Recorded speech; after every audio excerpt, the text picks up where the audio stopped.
The day the Homeowners Association fined me $10,000 for unauthorized agricultural activity, I was standing ankle-deep in mud trying to pull a stubborn calf out of a drainage ditch during a thunderstorm, which honestly felt like a pretty good summary of my relationship with those people from the very beginning. I remember wiping rain out of my eyes, opening that bright yellow notice taped to my barn door, and actually laughing for a second because I thought it had to be some kind of joke. It wasn't. According to the Cedar Hollow Estates HOA, my farm was creating visual inconsistency for the surrounding residential community. My farm, on farmland, in Tennessee. That was apparently the issue. The crazy part is those folks built their entire luxury subdivision right beside my property because they wanted the country atmosphere. Their brochures had old red barns on them, fake tractors parked near the entrance signs, little slogans about authentic Southern living. Hell, one of their ads literally showed a stock photo of a farmer carrying hay bales. But the second they had to smell actual livestock or hear a combine running before sunrise, suddenly they acted like I was operating a chemical plant beside a daycare.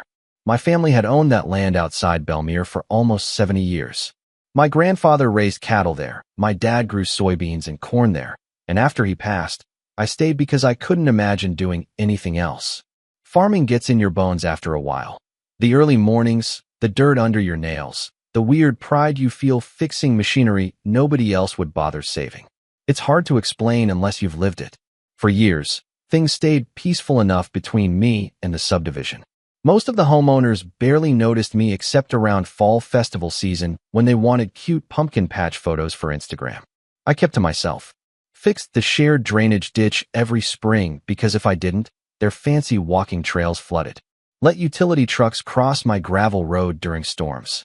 One winter, when the county snowplows got backed up, I used my tractor to clear their entrance road for free because an ambulance couldn't get through. Not once did I ask for money. Truth is, I figured neighbors should act like neighbors. Then the old HOA board got replaced. That's when everything changed. The new president was a woman named Vanessa Crane.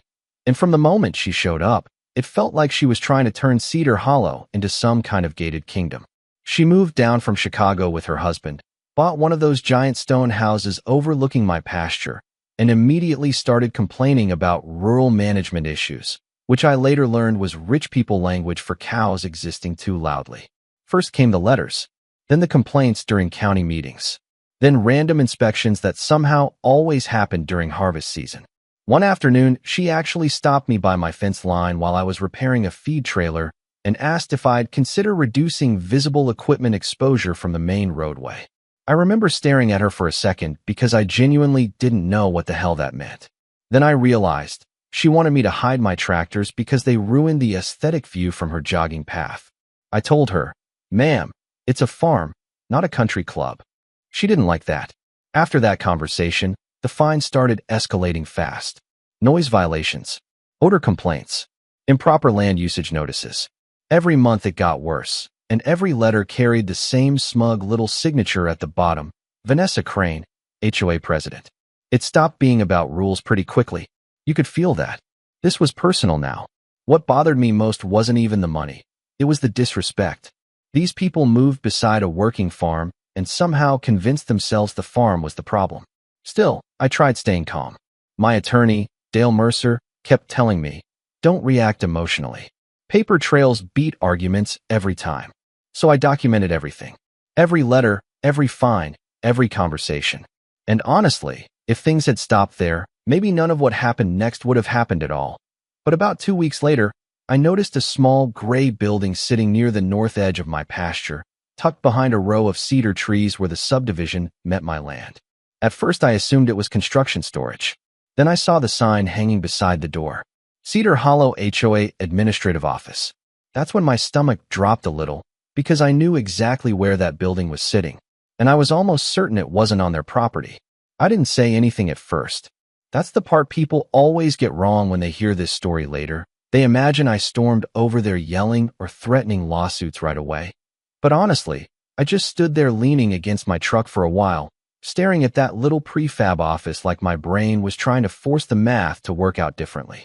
Because surely nobody could be dumb enough to build an entire office building on somebody else's land by accident, right? But the more I looked at it, the more certain I became. I knew that property line better than I knew my own kitchen. I grew up hunting along that fence row with my dad. We planted cedar markers there when I was 12 years old after a flood washed out the old posts. I could practically walk that boundary blindfolded. And that office, it was too far over. By at least several feet. The next morning I called Dale before sunrise. He was quiet for a few seconds after I explained everything. Then he just said, "Don't touch anything yet. Get a surveyor." So that's exactly what I did. 2 days later, a licensed county surveyor named Rick Barlow came out with one of those GPS rigs mounted to a tripod, walked the entire north boundary, checked old county plats, cross-reference markers, and by late afternoon, he gave me the look. You know the one. The look people get when they realize somebody else made a catastrophically stupid decision. "You were right," he said. 8 feet, maybe a little more at the southeast corner. 8 feet. Doesn't sound like much until someone plants an entire building on it. I asked Rick 3 separate times if he was absolutely sure. Every time he pointed to the coordinates and said the same thing. "That structure is on your land." I remember sitting in my truck afterward with the survey report in my lap, feeling this weird mix of anger and disbelief. Because at that point, it stopped being harassment and turned into something else entirely. They weren't just trying to pressure me anymore. They'd crossed onto my property and acted like they owned it. Dale drafted the notice that same evening. Formal demand to vacate and remove unauthorized structure within 72 hours.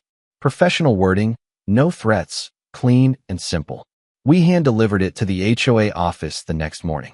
Vanessa herself answered the door. I'll never forget the expression on her face when she read the first paragraph. Not concern, annoyance. Like I'd interrupted her schedule. She adjusted her glasses, looked at me, and said, "This is a misunderstanding." I said, "No. A misunderstanding is parking in the wrong driveway. Building an office on my land is something else." She gave this tight little smile people use when they think they're smarter than you. "Our legal team reviewed the site placement months ago." I shrugged. "Then you should probably fire your legal team." Man, she hated that. You could actually see it hit her. But instead of backing down, she doubled down. 2 days later, I received another violation notice from the HOA. This time, the monthly fine jumped to $20,000 for continued noncompliance and aggressive interference with community operations. I stared at that paper for a solid minute before laughing out loud in my kitchen. My buddy Travis was there drinking coffee at the table, and he goes, "You okay?" I handed him the letter. He read it twice, looked toward the window, and said, "Hold on. They trespassed on your property and fined you harder?" Apparently. He just shook his head slowly and muttered, "Rich people really do live in a different reality." That was the moment something shifted in me. Up until then, I'd been trying to keep the peace because that's how I was raised. My dad used to say once lawyers get involved, everybody loses eventually. But these people genuinely believed rules only applied one direction. They thought money and paperwork made them untouchable. So I stopped trying to be agreeable. I started getting organized. Dale filed a formal trespassing complaint with the county sheriff's office. I submitted a civil property enforcement claim. We attached the surveys, photographs, county records, everything. Then I hired a fencing company. Now, technically, I could have waited for the court process to unfold slower, cleaner, safer, but after discussing it with Dale, we realized something important. Since the structure was illegally occupying my land, I had every legal right to secure my property boundary as long as I didn't damage the building itself. So early Friday morning, while HOA employees were inside sipping coffee and pretending to govern humanity, a crew showed up and started installing chain-link fencing around the entire perimeter of my property line, which now included their office trapped inside it. I'll never forget the looks on those employees' faces. One woman came outside holding a clipboard and asked, "What exactly is happening?" One of the workers pointed at me standing by my truck and said, "You'd have to ask the landowner." About an hour later, Vanessa arrived in a white Mercedes SUV moving way too fast down my gravel road. She got out before the engine even stopped running. "What do you think you're doing?" she snapped. I stayed leaning against my truck. "Building a fence. You can't block access to our office." "Actually," I said, "I can block access to my property whenever I want." She pointed toward the structure like I was somehow supposed to ignore physical reality. "That office is essential to community operations. Then you probably shouldn't have built it on someone else's land." Her attorney stepped forward then, this older guy in loafers sweating through his collar. He tried the calm professional approach. "Mr. Lawson, escalating this situation benefits nobody." I looked at him and said, "Your client fined me 20 grand while trespassing on my property. I think escalation already happened." That shut him up for a second. The sheriff's deputy arrived around noon. Not because I called him, because Vanessa did. She honestly thought law enforcement was going to force me to reopen access. Instead, the deputy reviewed the survey paperwork, walked the boundary himself, then pulled Vanessa aside for a private conversation that visibly ruined her afternoon. After about 10 minutes, she marched back toward me furious. "This is harassment." I laughed. "No, harassment was trying to bankrupt a farmer because your residents don't like tractors." Her face turned bright red. "You are intentionally disrupting this community. And you built an office on land you don't own." There was this long silence after that. Wind moving through the trees, construction tools clanking behind us. And for the first time since this whole thing started, I could see uncertainty creeping into her expression. That confidence she always carried around like armor was cracking a little. Because deep down, she finally realized something terrible. Property law doesn't care about HOA authority. It doesn't care about status or committees or neighborhood image. Land ownership is land ownership. Period. By Monday morning, county inspectors officially confirmed the violation. The HOA received formal notice ordering immediate removal of the structure pending further legal action. And suddenly, the people who spent months threatening me with penalties were dragging folding tables into the subdivision parking lot so they could keep operating outside like a sad little yard sale. Residents started whispering. Some were angry at me, sure, but others were furious at the HOA for wasting community money on this disaster. Then the rumors started spreading. Apparently, Vanessa had ignored concerns from a contractor months earlier because relocating the office farther inside subdivision property would have reduced the size of a planned decorative pond near the entrance. She chose landscaping over legality. That tiny detail right there told me everything I needed to know about her priorities. And honestly, that's when the story stopped being about a farm. It became about ego. About people convincing themselves rules are flexible when power goes unchecked. But the real collapse hadn't even happened yet, because 3 days later, the county came back with the final enforcement order. And that's when Cedar Hollow's little kingdom really started falling apart. The final removal order got posted on a Thursday morning, and I swear the whole subdivision felt different after that, quieter somehow, like everybody suddenly realized the illusion had cracked. For months, the HOA board walked around acting like they controlled everything within eyesight, handing out fines over mailbox colors and lawn height, and whether somebody's garbage can sat too close to the curb overnight.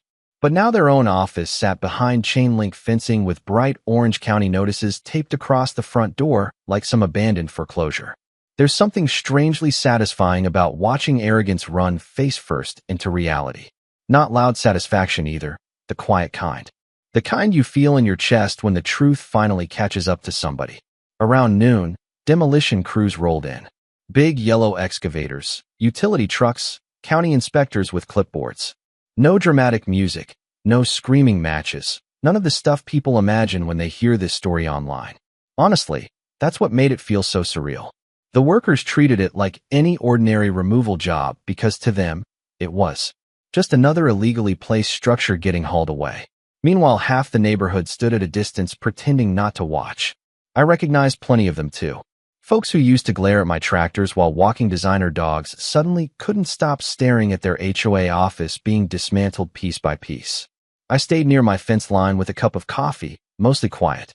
My friend Travis pulled up beside me at one point and leaned out his truck window. "You enjoying yourself?" he asked. I took a sip and shrugged. "Little bit." He laughed. "You know this story's gonna spread all over the county, right?" Already has. And it had. By then, local Facebook groups were tearing each other apart over it. Some people thought I was a hero standing up against overreaching HOAs. Others acted like I declared war on civilization because I enforced my own property rights. One woman online actually wrote that farms belonged farther away from modern residential development, which was especially funny considering my farm had been there since the Eisenhower administration and the subdivision was barely 4 years old. But the strangest part of the whole thing was Vanessa. She never came outside during the demolition. Not once. I saw movement through the temporary clubhouse windows across the street where the HOA had relocated operations, but she stayed hidden the entire time while county crews tore down the office she fought so hard to defend. And honestly, I think that bothered her more than the legal loss itself. People like that build their identity around control, around being the smartest person in the room. Once that image cracks publicly, they don't know where to put the embarrassment. By sunset, the building was gone. Just flattened gravel, exposed dirt, and tire tracks cutting through the grass where the foundation used to sit. I walked out there alone after the crews left. No audience. No speech. Just me standing on reclaimed land with the evening wind rolling across the pasture. And I'll be honest with you, I didn't feel triumphant the way people expect. Mostly I felt tired. Because fights like that drain something out of you, even when you win. I thought about my dad a lot that night. He would have hated the conflict, but loved the principle behind it. He used to tell me, if you let people ignore small boundaries, eventually they stop seeing boundaries at all. Back then I thought he was talking about fences. Turns out he meant people. The settlement offer came the following week. Dale called me while I was repairing irrigation lines near the south field. You sitting down? He asked. Not unless this pipe suddenly becomes a chair. He chuckled. HOA wants to negotiate. Apparently the county fines, legal exposure, and growing backlash from residents had finally cornered them. Their insurance company was involved now too, which usually means panic has entered the building.